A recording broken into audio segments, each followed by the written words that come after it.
നേർക്കാഴ്ച എന്നതാണ് ഇന്നത്തെ നമ്മുടെ ധ്യാന വിഷയം. അന്ധനായിരുന്ന ബർത്തിമായിക്ക് ലഭിച്ച സൗഖ്യം വിവരിക്കുന്ന ഭാഗമാണ് ഇന്നത്തെ നമ്മുടെ ധ്യാനത്തിന് നിശ്ചയിക്കപ്പെട്ടിട്ടുള്ളത്.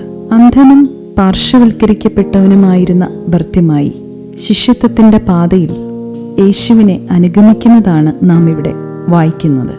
അന്ധനാണെങ്കിലും ക്രിസ്തുവിനെ കുറിച്ചുള്ള അവന്റെ ഉൾക്കാഴ്ച അവനെ സൗഖ്യത്തിലേക്ക് നയിച്ചു.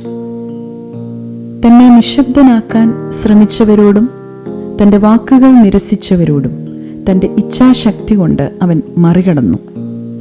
ദീർഘകാലം മിശിഹായെ കാത്തിരുന്ന തനിക്ക് രക്ഷകൻ തൻ്റെ സമീപത്തെത്തിയെന്ന തിരിച്ചറിവ് അവൻ്റെ വിടുതലിന് കാരണമായി. കരുണയുണ്ടാകണമേ എന്ന അവൻ്റെ പ്രാർത്ഥനയിന്മേൽ അവന് കരുണ ലഭിക്കുകയാണ്. നമ്മുടെ ഉൾക്കാഴ്ചയെ മൂടിയ ഇരുട്ടിൻ്റെ മേലങ്കി ഉപേക്ഷിച്ച് ക്രിസ്തുവിനോടൊപ്പം തൻ്റെ യാത്രയിൽ അനുഗമിക്കുവാൻ നമുക്കാവണം. ഞാൻ നിനക്ക് എന്ത് ചെയ്തു തരണം എന്ന് നമ്മുടെ ഹൃദയത്തോട് സംസാരിക്കുന്ന ക്രിസ്തുവിൻ്റെ ശബ്ദം തിരിച്ചറിയുന്നതിനും അവനിൽ നിന്നും സൗഖ്യവും സമാധാനവും സ്വസ്ഥതയും ജീവിതത്തിൽ ദൈനംദിനം ലഭിക്കുന്നതിനും നമുക്ക് ഇടയാകണം.